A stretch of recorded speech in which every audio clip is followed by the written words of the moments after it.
Hi అండి. అందరికీ నమస్కారం. Welcome to my channel. ఈ వీడియోలో ఏపీ ప్రభుత్వ ఉద్యోగ పెన్షనర్లకు త్వరలో 2 డీఏలకు మోక్షం ప్రభుత్వం ఉత్తర్వులు జారీ. దీనికి సంబంధించిన పూర్తి తాజా సమాచారాన్ని వీడియోలో తెలుసుకుందాము. వీడియో అయితే ఎక్కడ గాని స్కిప్ చేయకుండా ఎండ్ వరకు చూసేయండి. అప్పుడే ఇన్ఫర్మేషన్ పూర్తిగా అర్థమవుతుంది. అలాగే వీడియో చూస్తున్న ప్రతి ఒక్కరు వీడియోకి లైక్ చేయండి ఫ్రెండ్స్. వీడియోని తోటి ఉద్యోగ పెన్షనర్ మిత్రులతో అయితే షేర్ చేయండి. కొత్తగా మన ఛానల్‌ని చూస్తున్నవారు ఇంకా ఎవరైనా సబ్స్క్రైబ్ చేసుకున్నట్లయితే వెంటనే మన ఛానల్‌ని సబ్స్క్రైబ్ చేసుకోండి. సో, దీని ద్వారా నేను చేసే లేటెస్ట్ వీడియోస్ అన్నీ మీ వరకు రీచ్ అవుతాయి. ఇక ఆలస్యం చేయకుండా వివరాల్లోకైతే వెళ్ళిపోదాము. ఫ్రెండ్స్, ఇక విషయానికొచ్చినట్లయితే ఆంధ్రప్రదేశ్ రాష్ట్ర ప్రభుత్వ ఉద్యోగులు, ఉపాధ్యాయులు మరియు పెన్షనర్లు తమ హక్కుగా పొందవలసిన కరువు భత్యం కోసం ఎన్నో ఏళ్లుగా అయితే ఎదురు చూస్తున్నారు. దేశంలో పెరుగుతున్న ధరలకు అనుగుణంగా తమ జీవన ప్రమాణాలను కాపాడుకోవడానికి అత్యంత కీలకమైన డీఏల విడుదలలో రాష్ట్ర ప్రభుత్వం తీవ్ర జాప్యం చేస్తుండటంతో ఉద్యోగ వర్గాల్లో అసంతృప్తి, ఆందోళన గూడు కట్టుకున్నాయి. కేంద్ర ప్రభుత్వం ఎప్పటికప్పుడు డీఏలను ప్రకటిస్తున్న ఏపీ ప్రభుత్వం మాత్రం ఆ దిశగా చర్యలు చేపట్టకపోవడంతో డీఏ బకాయిలు కొండలా పేరుకుపోతున్నాయి.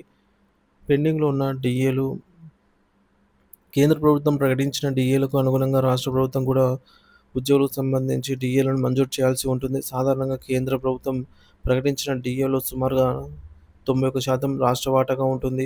ఈ లెక్కన రాష్ట్ర ప్రభుత్వం చెల్లించాల్సిన పెండింగ్ డీఏలు ఈ విధంగా అయితే ఉన్నాయి. జనవరి 2024 డీఏ కేంద్రం ప్రకటించింది 4%, రాష్ట్రం ప్రకటించాల్సింది 3.64%. జూలై 2024 డీఏ కేంద్రం ప్రకటించింది 3%, రాష్ట్రం ప్రకటించాల్సింది 2.73%. జనవరి 2025 డీఏ కేంద్రం ప్రకటించింది 2%, రాష్ట్రం చెల్లించాల్సింది 1.82%. ఈ 3 విడతల డీఏలు ఇప్పటికే కేంద్రం ప్రకటించి ఇతర రాష్ట్రాలైనటువంటి తెలంగాణ, మహారాష్ట్ర వంటి తమ ఉద్యోగులకు మంజూరు చేశాయి. కానీ ఆంధ్రప్రదేశ్‌లో కూటమి ప్రభుత్వం అధికారంలోకి వచ్చిన తర్వాత ఎక్కడా కూడా ఏ డీఏ విడతను కూడా ప్రకటించకపోవడం, పాత బకాయిలను విడుదల చేయకపోవడం ఉద్యోగులను తీవ్ర నిరాశకి గురిచేస్తోంది.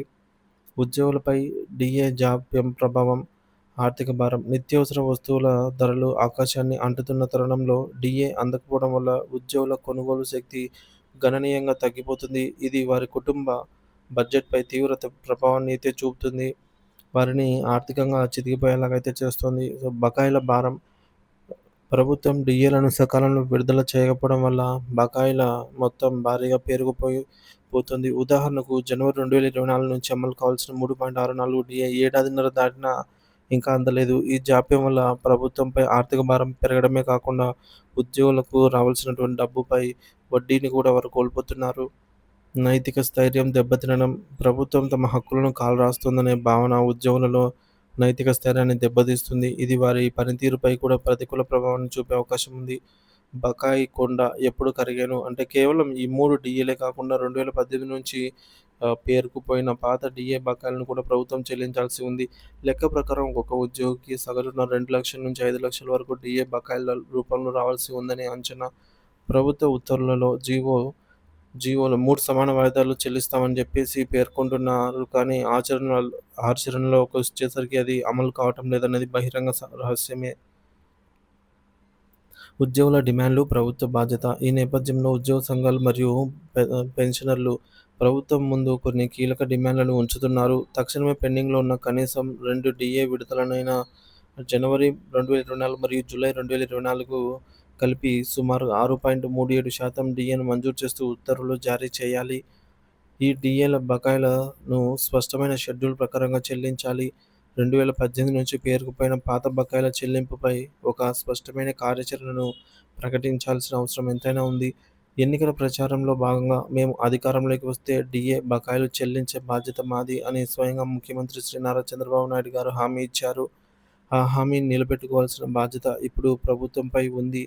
ఉద్యోగుల సహనం హద్దులు దాటకముందే ప్రభుత్వం మేలుకోవాల్సిన అవసరం ఉంది. రాష్ట్ర రాజకీయాల్లో ప్రభుత్వ ఉద్యోగుల పాత్రను తక్కువ అంచనా వేయలేం. వారి మద్దతు ప్రభుత్వాల గెలుపోటములను ప్రభావితం చేయగలదనేది గత ఎన్నికలలో రుజువైంది.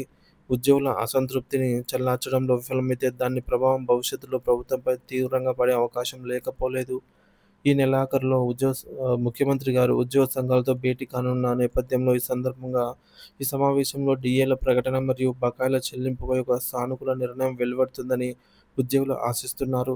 సెప్టెంబర్ లేదా అక్టోబర్‌లో కేంద్రం మరో డీఏను ప్రకటించే అవకాశం ఉన్నందున ప్రభుత్వం ఇప్పటికైనా భారాన్ని తగ్గించుకునే దిశగా చర్యలు చేపట్టడం వివేకవంతమైన చర్య అవుతుంది.